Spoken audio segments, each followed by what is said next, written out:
Yes, hello, ladies and gentlemen, and welcome back to our last webinar keynote in our webinar series, The Art of Recruitment.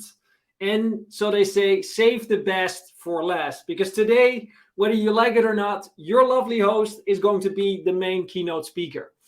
And so I'm very excited and humbled to share you a little bit more about how to build a sourcing function. Basically, 3.5 years of being an entrepreneur, building out one of the fastest and largest sourcing as a service companies in Europe, and potentially, I don't know, even the world. A lot of ups and downs, a lot of reason to share some of my learnings. Guys, I want to make this as interactive as possible. So if you have any questions, I will have this chat open. I will be both presenting and will be moderating the chat. So, bear with me there a little bit. But I have it open while I'm presenting. So drop in any questions that you have. If something is unclear, you have any questions, I'm happy to answer them. So please do so. The recordings, of course, will be made available on our YouTube channel. Let's get the ball rolling, and I'll start sharing my screen. And if you want, share where you're from in the chat. Drop your LinkedIn contact details so people can connect with you, which is always great. So let me start.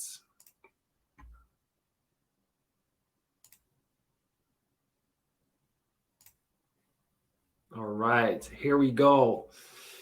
So what are we going to be talking about? How to build a sourcing function. Let's actually first start with a little question. How many of you are sourcers and how many of you are recruiters? Or how many of you are something completely different? I just want to see kind of like what audience we have today. And I know it's the last session in our webinar series, so the live attendees have slowly dropped over time, but it doesn't matter. I still want to know where everyone's from and what. Are you more of a sourcer? Are you more of a recruiter? Are you something different? Type it in the chat to see what's happening.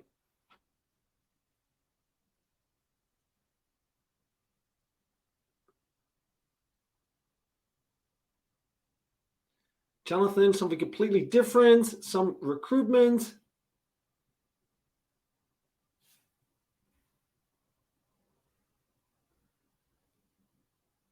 Hello. Yes, Susanna, of course. Sourcer from Kentucky. I love it, Susanna. I'm so happy that you dialed in. It's always a pleasure to see your name in this chat. I'm curious where Ilya from Malta is from, and Daniela. I think you are a sourcer. Fat, hi from Nigeria. Amazing. I know Fat. He's definitely a sourcer. All right, we'll get the crowd fired up a little bit. Otherwise, it's going to be too uncomfortable of me waiting for answers that might not come. I do see that we have a good amount of people in the live conference. So how many of you work in organizations that already have sourcers in place? Susanna, I know you work as a sourcer. I'm not sure which organization you work right now, but curious also to hear that. Like, how many of you are already working with sourcers?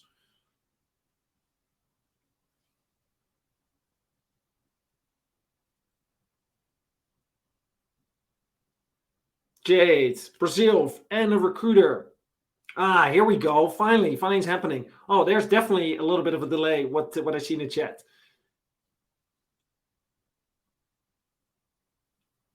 Sourcers. All right, here's the chat going. All right, let's move on to the next one. Let me introduce myself properly, right? So I am Adriaan Kolff. I am the co-founder and CEO of MatcHR. I'm an investor in HR tech. I am Dutch, but currently live with my wife and my stepdaughter of 11 in New York. And I absolutely love Giffies. And I'm here today to share you a little bit more about my journey of starting MatcHR. Because this is how MatcHR started. October 2018, this is my co-founder Maarten in the background and me. It was just the two of us. We had this idea of offering dedicated sourcing and dedicated recruitment support, fully remote, on a subscription-based model. And this is the picture in October 2018 when we almost accidentally landed our first client, which happened to be Revolut. one of the fastest growing and most valued fintech companies in Europe. And they said, great guys, when can you start? So when we signed the contract and we got confirmation, I cycled to Maarten with a bottle of champagne and said, great, we got our first client. Now what? How are we going to do this? To give you a little bit of an indication, at that particular photo, I had never used a paid-in version of LinkedIn. I'd never built a Boolean search. I understood the difference between sourcing and recruitment, but I had never worked as a recruiter or sourcers in general, right? And we sold our service to Revolut, that we were going to help them scale their engineering teams. Fast forward a year later, I was living in Kyiv, Ukraine. That's where we set up our first office. We hired over 20 people in our first year. We were working for companies like Revolut and Booking and Stripe and Picnic, all these exciting names. And now, currently, we are over 34 employees spread over 16 different countries in 5 different continents, and we plan to double in size this year. So in little over 3 years, I went from never having written a Boolean search to now kind of sharing my learnings on how did we do it, what did we run into, and how did we build a sourcing function. Because what we do with MatcHR is we provide remote embedded talent teams to companies like TikTok, Grammarly, Bolt, Miro, Revolut, Stripe, and they hire either a team of dedicated sourcers or a team of dedicated recruiters to work fully embedded into their own organizations. So in order to do that well, we need to be on the top of our game in both tech recruitment and in tech sourcing. And this is basically what our journey has been visually, right? It all looks like, oh my God, great, great, great, one line up. Trust me, it has been a very, very challenging and hardworking 3.5 years, but also very rewarding. So what are we going to be talking about? And today I want to share you a little bit more about the benefits of sourcing, the different sourcing models that are there, and how to build and manage a sourcing team, and what were my learnings over these last 3.5 years. So the benefits of sourcing. As many of you know, and especially in this market, top talent doesn't apply for jobs. On average, 70% of candidates are passive candidates. That's globally. But if you look at tech, the statistics are 93% of candidates are passive candidates, for example. And the higher you go up the ladder, often the harder it will be for top talent to apply directly at your jobs. That means you need to go out there and approach them. Market research. So sourcers, and especially good sourcers, are very good at conducting research on where to find these people. What data points can we use? Are we on par with the salary? What country should we be targeting, especially if you do a relocation, for example? What are our competitors doing? What should be the right Boolean search strategy, and with other groups can we find them besides LinkedIn? It's one of the key aspects that's often, doesn't get as much attention as I would like to, but this is a very, very clear benefit of having a sourcing function. Cost saving, especially if a sourcing function is set up well and recruiters and sourcers work in close harmony, that should lead to more hires at a faster pace and a reducing cost of agency spend and any potential other vendors. With having a dedicated sourcing team, you will simply have more men or women power to reach out to candidates about your brand and why they should consider to start working for you. Building your brand awareness. And if you do that in the right messaging and the right tone, you actually build your employer brand. It's literally reaching out proactively to people in your market that might otherwise not have seen you, right? Think about how little time people actually spend on LinkedIn if they're not looking for a job, in contrary to what we, us sources and recruiters, do, right? Sourcing and sourcers should lead to hires/more hires. Because if you look at the overall recruitment process, you basically have a recruiter responsible for the interviewing, the sourcer responsible for actually top of the funnel and getting candidates into the pipeline. And if that works well, that should lead overall to a more efficient recruitment process. And last, but maybe the most important one, specialization. A good sourcer is often not a good recruiter, and a good recruiter is often not a good sourcer. Again, generalizing here a little bit. But if you look at what's required of a sourcer and what's required of a recruiter, those are very distinct and significant differences in terms of skills and characters. And I'll go into that a little bit closer. But look at this word cloud, for example, of if you type in recruitment and type in word cloud, this is what pops up: talent partner, VP of people, global HR director, HR business partner, coordinator, recruitment coordinator, lead recruiter, senior recruiter, head of HR, tech recruiter, HR administrator, senior tech recruitment specialist, people development lead. So you have all these different titles, which all solve a different part of the puzzle. And in general, if you look at many different processes, let's take sales, for example. For people that are familiar with sales, larger sales teams have different roles in the sales teams. You have the SDR, the sales development representatives. What do? They knock on people's door. Then you have the closers. Those are the people that then take the phones and actually close the deal. And then you have the account managers that then build a good relationship for that. And then often you have the client success managers, for example. All of them are part of the same sales process, but all of them have very different and distinct skills. And in general, also often different kind of personalities that fit in there. And that's exactly what's happening in the recruitment process, where a sourcer turns people into candidates, so a recruiter can turn those candidates into hires. Capiche? Right? Now, what are the different sourcing models that are out there? And I'm generalizing a little bit, and I've also spoken to Balash, who actually really sent a clear presentation on this. The type of different models that are out there is the most well-known and the most widely used is the 360 model, where one person is 360 end-to-end responsible for both sourcing and recruitment.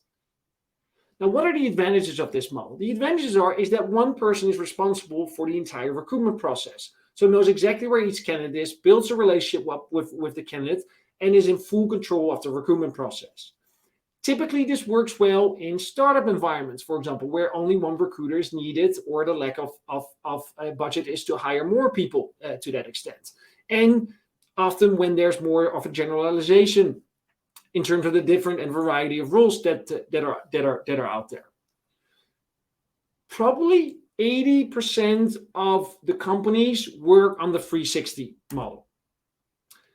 And then there's the distributed model, where you have one recruiter working with a multiple variety of sourcers, where the role of the sourcers is really to build a strong pipeline so that the recruiter can continuously interview and get candidates through the pipeline as quickly as possible, and create a very good candidate experience.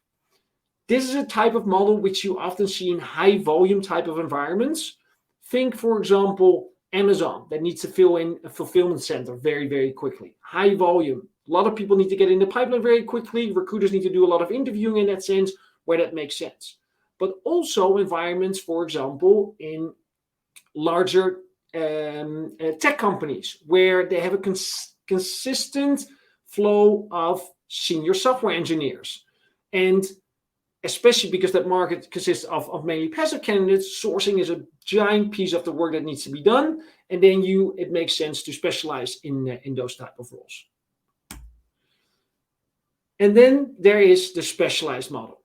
And in a specialized model, you often have one sourcer working with a variety of different roles and a variety of different stakeholders.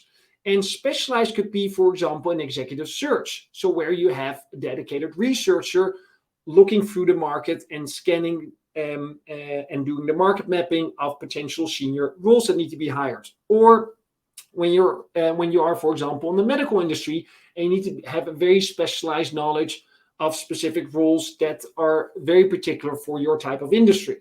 And often in this way, one sourcer works with a variety of different recruiters, and based on the priorities of the business and the specialization that's needed for specific roles, this makes sense to work on this particular model. Now, here we go, guys. How to build and manage a sourcing team. You guys ready?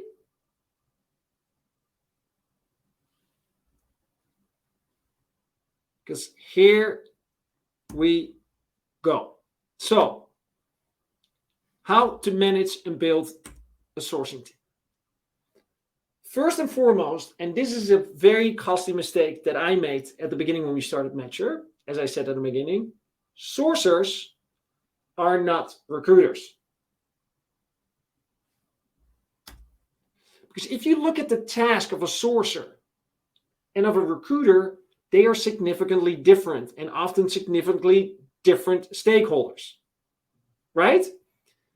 A sourcer is great at finding passive candidates, likes to work on different social platforms, not only LinkedIn, and often is data-driven and usually analytical.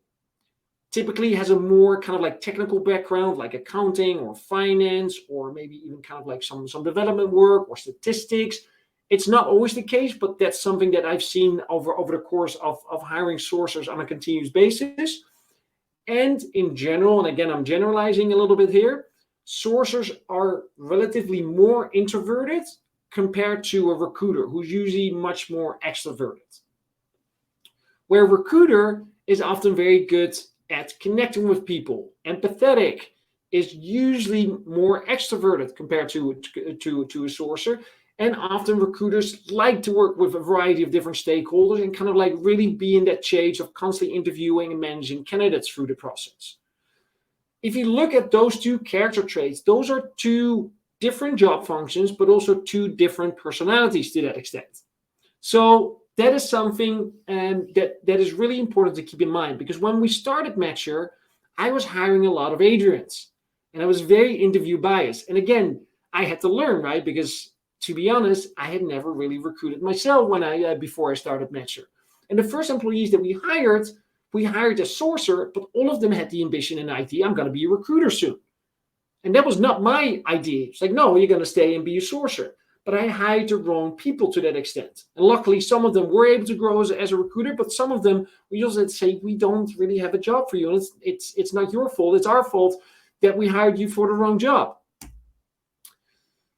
And then to my next point is treat sourcing as a career, because it is. As much as recruitment is a career, but much more well known, sourcing is as much a career as well. And this is, for example, what a sourcing career looks like in MatcHR. You start as a junior sourcer, become an associate sourcer, middle sourcer, senior sourcer, lead sourcer, sourcing manager, and then there's even more to that. And if you don't set this out from the start, then what you're going to do, you are most likely going to hire junior sourcers that want to be a recruiter. Because if someone doesn't have a clear career perspective of something that they love to do, they're either going to leave or they're not going to be happy in their job, because people want to grow no matter what your job is. People want to be passionate about it, but they also want to know, hey, what will be my next step in the organization, and what does that mean? Now, what is always sometimes tricky is like with sourcing, right? So what is then the difference between a junior, middle, and senior sourcer? Well, there are a variety of things, right? So with years of experience, what happens is that people get much more efficient. So people can work on more roles with the same amount of time, but also can work on much more difficult roles. For example, someone will be working on VP of engineering roles versus junior full stack developers. And there's a big part of data insight, right? Be part of the strategic hiring plan. And I'll come back to that in a little bit. And of course, there's the opportunity to start managing other sources as well. And one thing, and that is something that sometimes really pisses me off, is what's very important, is that treat sourcing as a career and treat them and pay them on an equal basis as their peers in recruitment. Very important. Right? It's the same expertise, and especially in this market, sources are even harder to find than recruiters. So really cherish the people that you work with and give them perspective. Create a clear process with clear responsibilities. Who does what in the process, and what is the handover, and how do you make sure that your team works as a well-oiled machine? So typically within sourcing, and depending on what kind of organization you are, sources are responsible for the top of the funnel, right? If you look at the funnel. Do the market mapping, long listing, outreach, and when a candidate is interested, the candidate gets scheduled with the recruiter. Or in some organizations, the sourcer also does the pre-screening, and once the candidate passes the pre-screening, then the person gets scheduled either directly with the recruiter or already directly with the hiring manager. And that could still be something, and then you could have a recruitment coordinator, for example, that manages the process, or the recruiter that follows up later in the process. What is very important here is the benefits of setting up a sourcing and recruitment process like this is that you have a more efficient process where you put people on their strength.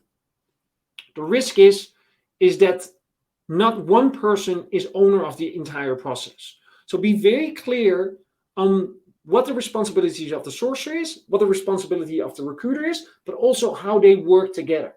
Because the sourcer wants to know what happens with his or her candidates, and the other one as well. So make sure that that's something that you constantly iterate on, and that, for example, by working in sprints or that you work with retrospectives, that you can actually align on this and calibrate on the process. Reverse engineer your recruitment process. So look at your own data, and I hope that you have, of what did you need to do in order to get to one hire, and calculate back. So this is just an example, right? If you have one hire and you have a 1-to-1 offer ratio, but you need 2 people in the final interview, job sample, face-to-face, and introduction, how many people do you need to source in order to get to that one hire? And over time, how much larger is that number going to be, because the low-hanging fruit will be sourced already? And that is important to realize, because that will help you to understand how much work you need to put in on the sourcing part and how much recruitment power is needed in order to get to that hire and fill in your hiring plan. So that is something that you need to reverse engineer and look at your strategic planning of how many resources do you need to have. Because one of the things that sometimes happens when we come in, they say, we need sourcing support. And then when we look at their overall process, we realize that they don't have the internal interviewing capacity to manage all of those candidates into their progress, into their recruitment plan. And that actually, it's the question that they have is a much larger question to that extent. Because that's something that people need to realize, is that you can have the ambition to hire 10 people per month, but do you have the internal capabilities to also interview so many people when you start sourcing and have them in the hiring process? And as well, how do you define what the targets are for your sourcer then? And that's my next topic, is, do you focus on the number of source per day, per week, per month? Do you look on how many calls are coming out of, so how many pre-screen calls are coming out of your sourcing efforts? How many of those pre-screen calls then actually make it to the hiring interview?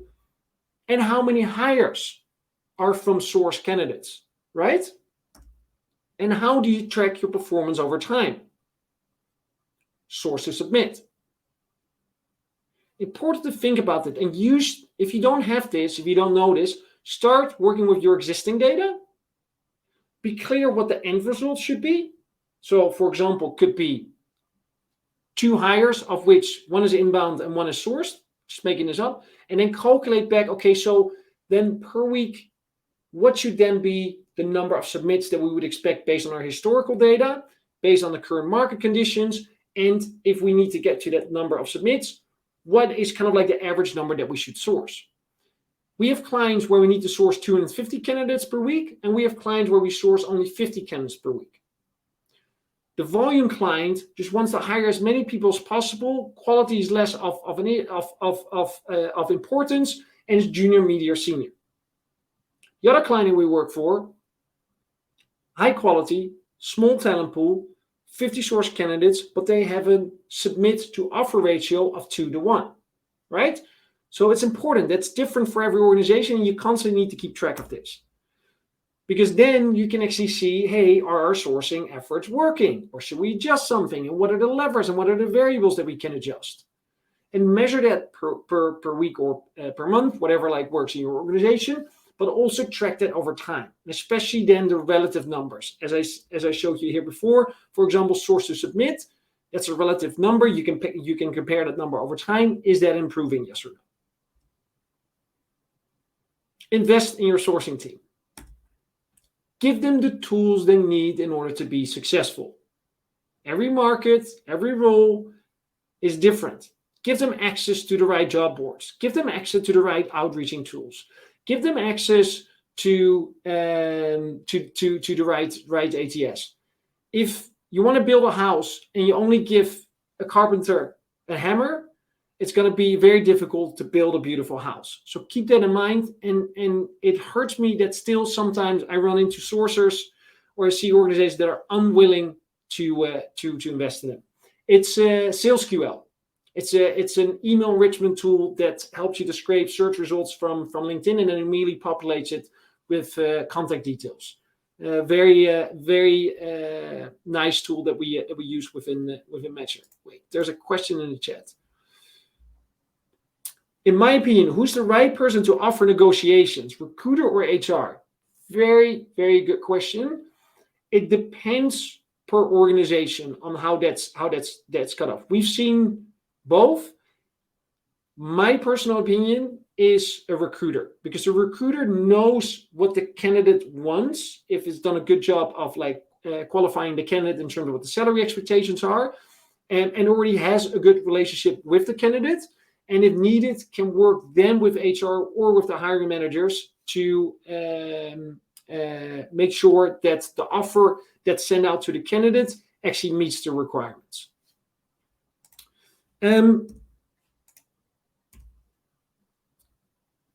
Give your sourcers and the sourcing function that you have access to the conference and community that's out there. There are a lot of amazing conferences, especially in sourcing. I'm surprised to see less actually in recruitment, in my humble opinion. If you have any, please type it in the chat.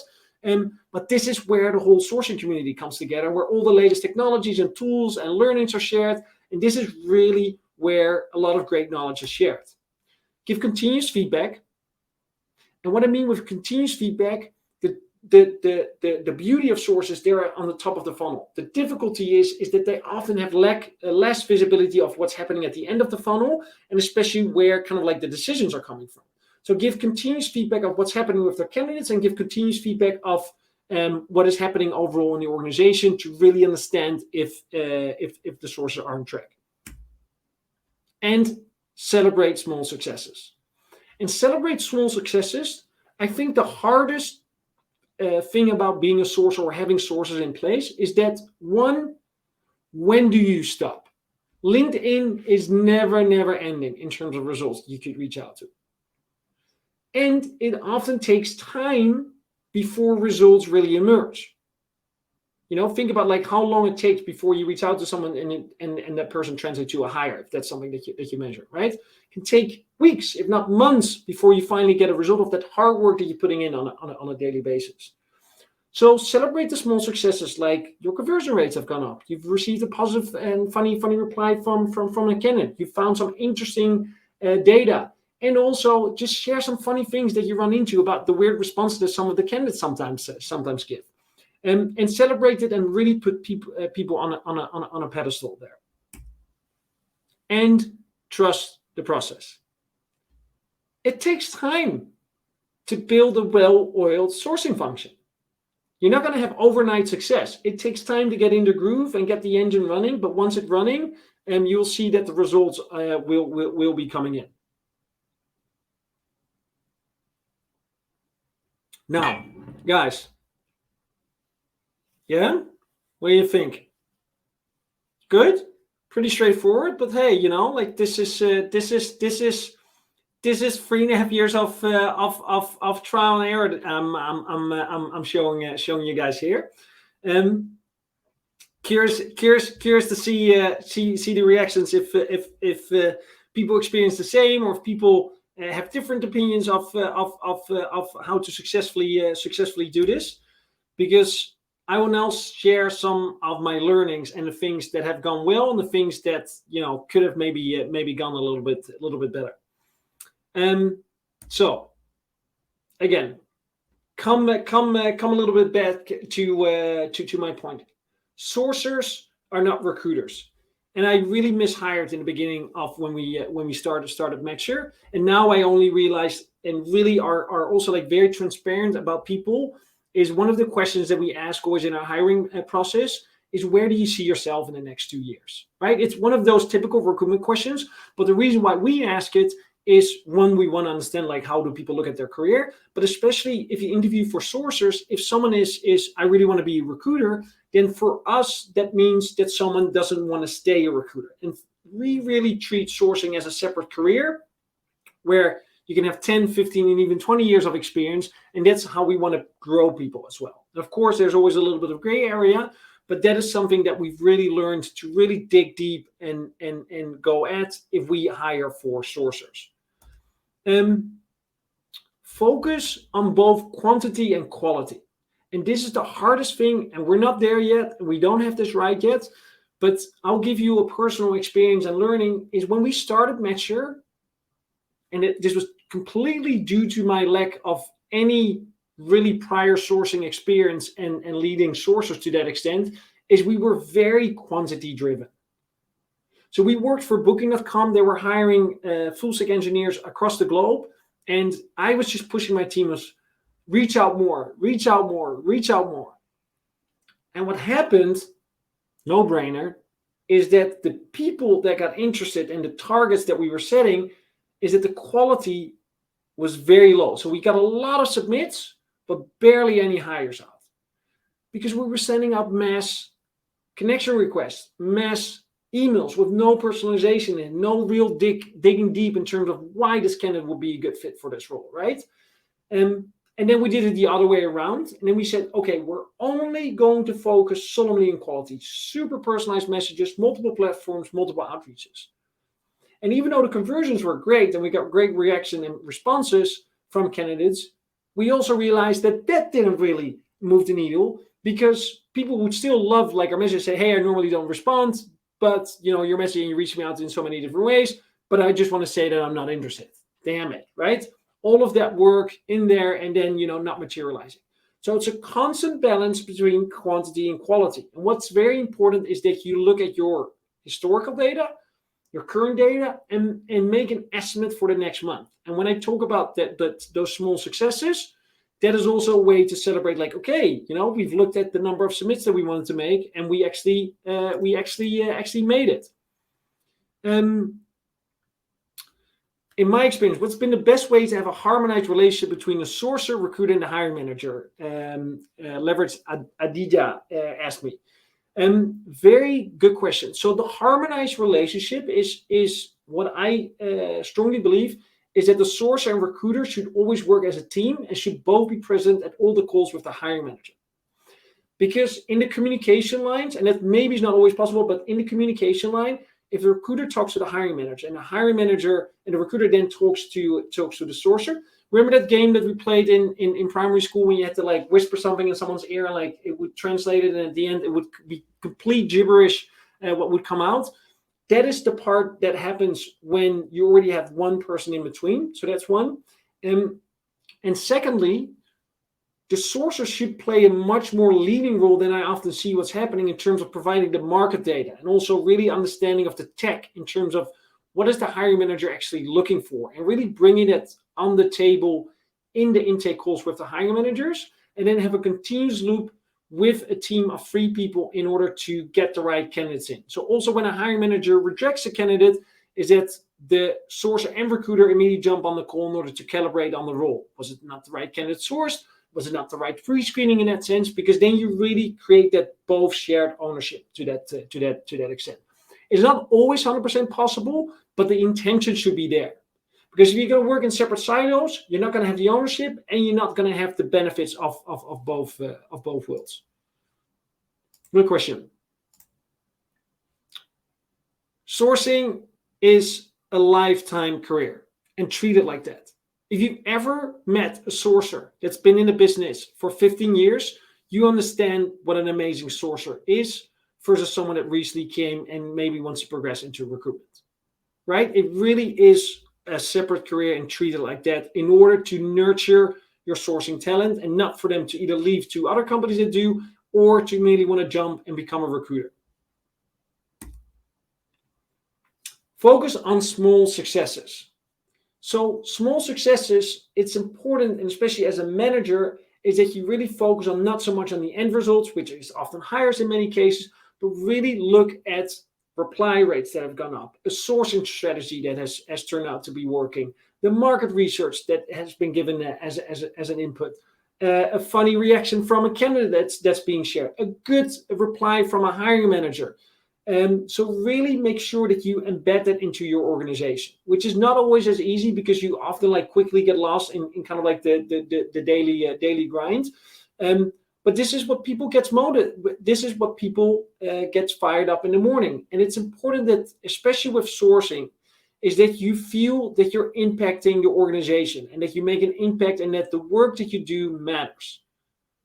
So this is absolutely key in order to do that. Use your sourcers for their market intelligence. Now, this is an example of for the work that we did for one of our clients, for example, is we looked at their internal team and saw hey, where are your engineers coming from? And are you really so open to relocate? What are the salary expectations of you in a competitive landscape? How big is the talent pool in different kind of cities for the roles that you're hiring for? What strategic decisions can we make there? Because if you have this data, sourcers can be part of your strategic hiring plan. Because often this happens, right? CEO side, this is where we need to go. This is where we need to go. The company, this is the hiring plan. Now let's get to work. And recruiters these are your number of submits. Okay, sourcers, go work for it. If you reverse engineer that and you know hey, this is where the company wants to grow, sourcers should come in and actually use these kind of data insights in order to say, is this realistic? Do we need to change something in our hiring strategy? Do we need to uplift? Do we need to update our salary levels because the market is evolving so quickly? What are we going to do with hybrid? What are we going to do with fully remote in that sense? What are we getting back from the market? And do we have enough capacity? If you reverse the recruitment funnel in that sense, and this is really right up the alley of a sourcer's task and could really be leveraged. All right. Suzanne, how do you transition away from the mindset that sourcers are just order takers? Such a good question. I think there are kind of two things at play, right? First of all, if you build a sourcing team, that is the mindset that you should have, right? First, order taker, first, really embedding them into your organization. But that's also what I mean with junior, media, senior, and sourcing leads, is you will see that sourcing managers, sourcing leads are very comfortable working with this type of data and coming up with that and owning the conversation, right? You as a manager, that is something, the leadership and the conversation that you need to have with your sourcers in order for them to speak up, and versus get me 2 hires now is no, ask the question. All right, you want to get me 2 hires. Based on what? What's the data? How many hires do you expect? Where does it come from? Asking those follow-up questions to really understand the logic behind the number, but then coming back to a hiring manager saying, I think it's realistic or I don't think it's realistic because of X, Y, Z. And use the data that a sourcer then has to really drive that conversation. And even better, go into an intake call with your manager or with a hiring manager with the data ready at hand. When you know there's a job description, you have the data at hand, you say, dear hiring manager, with your set of requirements right now, this is what the Boolean search shows. Your addressable market is very slow, and we're very competitive because XYZ are also hiring for these particular roles. And are there any requirements that are maybe nice to haves, or anything else that we could expand our talent pool? Because I'm afraid that we're quickly going to run out of candidates, and that you won't be able to fill up your team, right? So those are kind of the things, but it really is on the confidence level of the sourcer to actually proactively do that. And it's up to the managers to help them and give them the tools and kind of the trainings in order to get into that mindset. Yeah, Carrie. So do we measure sources on offers or hires? It's a great question. Internally within MatcHR, our most important KPI is the number of submits that we track, and we do that per role, per country, per employer. So for every sourcer, that's different per month. And if you meet your number of submits, that's when you get a small bonus if you make that. But the idea behind the number of submits is that it eventually results into hires. As we work as an external addition to our clients' teams, Our clients team, unfortunately, despite us doing great work on the submits, we're still kind of like codependent on the quality of the recruitment team in some of our clients, is they do measure hires. So hires is also a very important metric for us to keep track, because often a company looks at, okay, so I spend all this money with you guys, how many hires did I get? And of course, the conversation is we steer the conversation a little bit better because we show them, for example, this kind of data that we show them, and also like the funnels and also where they drop out. But deep down the line, this is often where what clients look for. Stackbird, for how many jobs does a junior sourcer search per month? And someone with 6 months to 1.5 years of experience approximately. This is one of those typical answers. You might not like it, but it really, really depends. And I always give the example. It's very, very different for someone to source for a female senior Java engineering lead versus a fresh graduate with a psychology background that is going to be an account manager, right? So it really depends. What we define much more in terms of what the workloads that someone can do is it's better, and it's something that we've learned from the past. It's actually better for someone to go a little bit deeper than wider in the start of their sourcing career. So I have someone to really understand the particular technology or stack versus constantly moving people around, because it can get quite confusing and hard to then like really get to the nitty gritty of defining what is a good candidate to a great candidate. Right, so that is something that is hard to judge. What is an important benchmark within MatcHR is after a year, someone should be able to work completely autonomously for a client and basically run his or her own sourcing job autonomously with the client. Organize sourcing sessions. So do sourcing jams, share screens. If you're in an office, great, sit next to each other. Go and sit next to each other, because that works like magic. Paired sourcing sessions, it increases the productivity, it shares the burden. You can laugh at some of the profiles that you run into. You can brag about some of the great things that you can send, and it really helps to build that camaraderie. And if you embed that into your organization, you will see that people start to view from each other, learn from each other, and as well new tools, etc. gets tested, and that works very well. And do not be afraid to ask for help.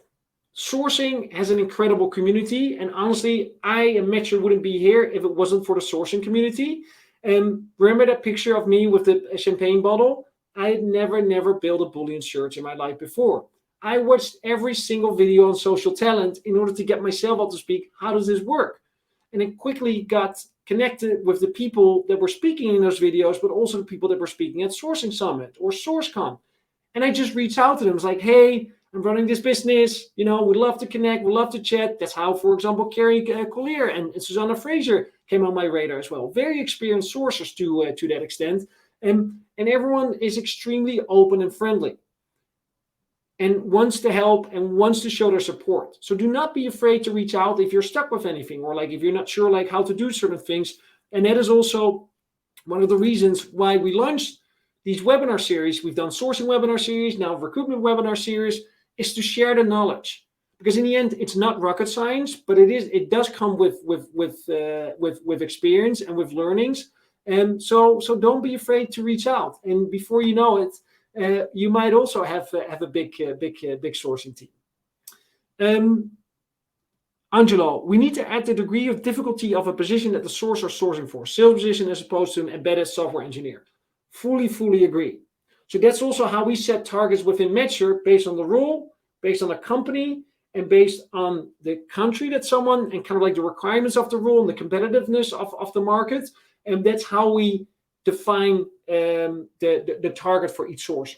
And you will be surprised, we only started with this at the beginning of this quarter, because before what we said, no, everyone's same KPIs, same number of submits, and if you make it, then you make it, if not, you're not. But of course that doesn't work.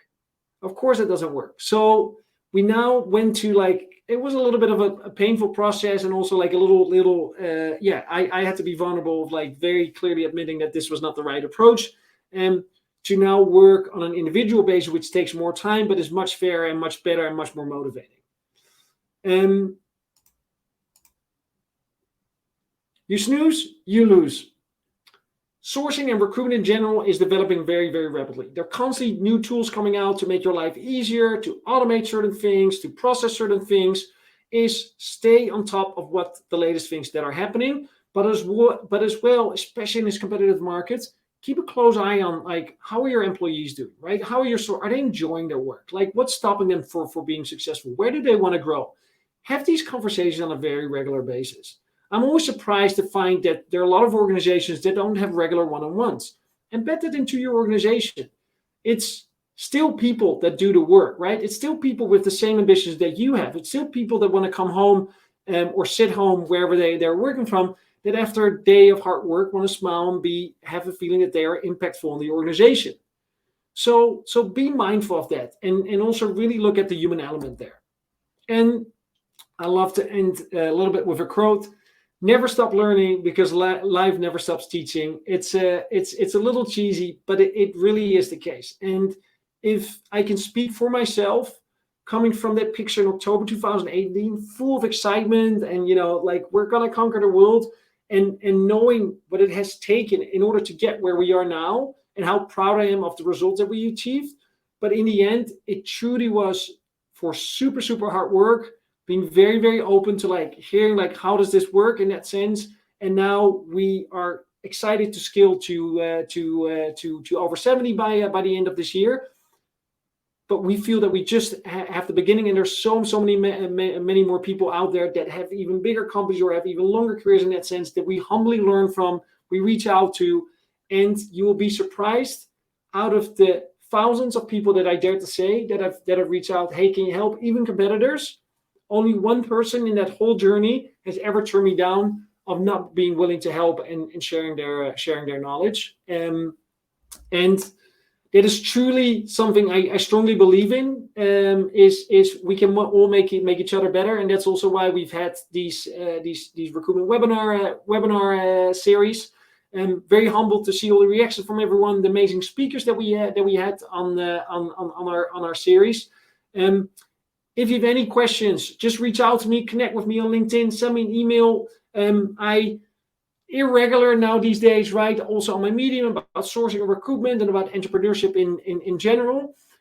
We are going to send out a small survey, because we would love to hear from you. Please be so kind to fill it in. It's only going to take max 5 minutes of your time, because we want to most likely do this again and make it even better for you. I'm happy to answer any other questions that people might still have. Drop them in the chat. How many active recs are manageable for sources to juggle at any given time? Yes, Susanna, it's a great. But coming back to the point also what Angelo made, it really depends, right? We typically work on 2 to 3 roles max, but we also know sources that work on 10 to 15 jobs at the same time.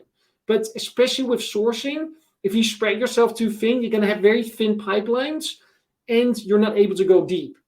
So it's much better than to work in sprints, 2 to 3 roles 1 week, 2 to 3 roles next week, 2 to 3 roles next week, to really keep that focus and energy in. So that is really something I would suggest to do.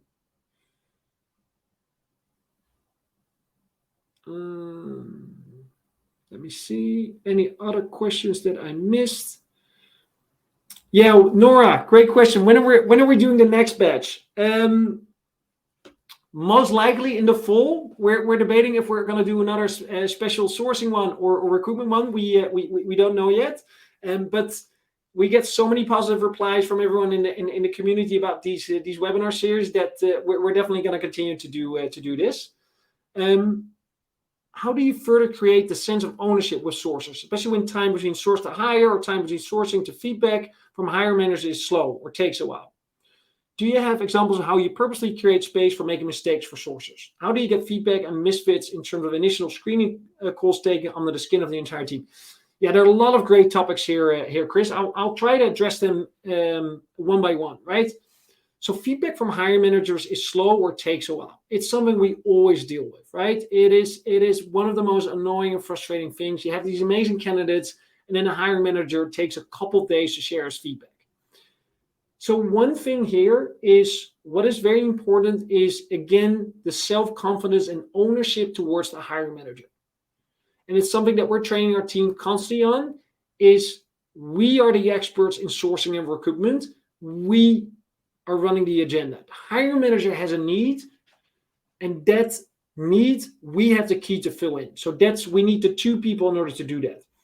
If a hiring manager is constantly not following up, be very clear and direct with the hiring manager. Is if you want me to be successful, we call these the rules of engagement, right? If you want me to be successful and work for you, then I need to have feedback within 24 or 48 hours. Can we agree about that? Yes. If I can be successful for you, can you collaborate with me on these candidates every week at this moment for half an hour? Yes. So really set out these clear rules of engagement at the beginning when you start to work with a hiring manager, and also agree on escalation points. What if I have an amazing candidate that's in multiple processes, have different offers? What do I do? Do I call you? Do I run you through, like, what do you want me to do with this candidate, right? That's also one of the examples that you can use. And secondly, make sure that the hiring manager signs off. The minute that the hiring manager then falls back into often old behavior of not following up, address them and catch them on their own words. Dear hiring manager, I just wanted to address, it's been 36 hours since I got feedback on this candidate. We agreed upon a max of 48 hours. What happened? I just want to understand. Are you still committed to make this hire? Because I have a lot of different roles that I also need to work on. I am otherwise going to prioritize these other roles. What do you want me to do? Right? So those are the type of question conversations that you need to have, but also that a sourcer can have, right? In terms of space for making mistakes, I think one of the most important things is dare to make mistakes and be vulnerable as a manager and as a leader, right? If you see that you are vulnerable as a leader and a manager, then that creates also behavior that people are able and willing to speak up, and you can even celebrate mistakes, right? So ask people, like, what's been your biggest mistake, right? Like, and share that and elaborate it and see how people have dealt with that. And I'll give you one example. Like every month we do company presentation, and every quarter we do the quarterly presentation, and we look back and we look forward. And what we do is we really committedly admit is like things that haven't worked out or didn't work. And also a couple times it was me being the bottleneck in there. And I actually shared, like, I'm sorry guys, yes, there are some excuses, but not really the ones that I feel that rightfully say. I just missed this deadline. And my apologies. Now I know, like, I need to manage my agenda a little bit better. For this month, I'm going to do X, Y, Z. Right? So that is something that could help there. And how do you get feedback and misfits in terms of initial screening calls taken under the skin of the entire team? So after an intake call, what we always do before really starting and going full gas on the sourcing part or on the recruitment part, is we calibrate 5 to 10 profiles with the hiring manager. And we usually do it the day after or the day thereafter. So day +1 or day +2 after the initial call, to show the hiring manager, hey, based on our intake call, these are the 5 profiles that I think that are a great fit. Do you agree? And what works extremely well from this call is that usually 4 out of 5 are great and 1 is not. And especially the 1 is not, you want to understand why not. And often the hiring manager are like, oh, yeah, no, sorry, I forgot. That's not the company you can hire from. Oh, yeah, but that's not a skill. Or, oh, that's too senior. Or this. And there's often the things that you thought that you already knew really help. And you again get the buy-in from the hiring manager. It's important that you manage that up front of the hiring process. That you have that in place, and that the hiring manager knows that this is going to come in the process. All right, guys. 4 minutes before the full hour. If I don't have any more questions, guys, then I want to thank you so much for being present throughout these 10 webinar series. It really was a blast. I think we had some amazing speakers. If you are interested to join MatcHR, we have a lot of roles open in both sourcing and in recruitment, from junior to senior to team leads to very senior roles. We're growing very, very rapidly. Just send me a note. Would love to jump on a call and to see if MatcHR could be the next step in your career. If anything, I would love to see you again in our next webinar series that we're probably going to do in the fall. And please be so kind to fill in our survey that we're going to send out next week. Everyone, thank you so much, and have a wonderful rest of your day or evening wherever you are. Goodbye.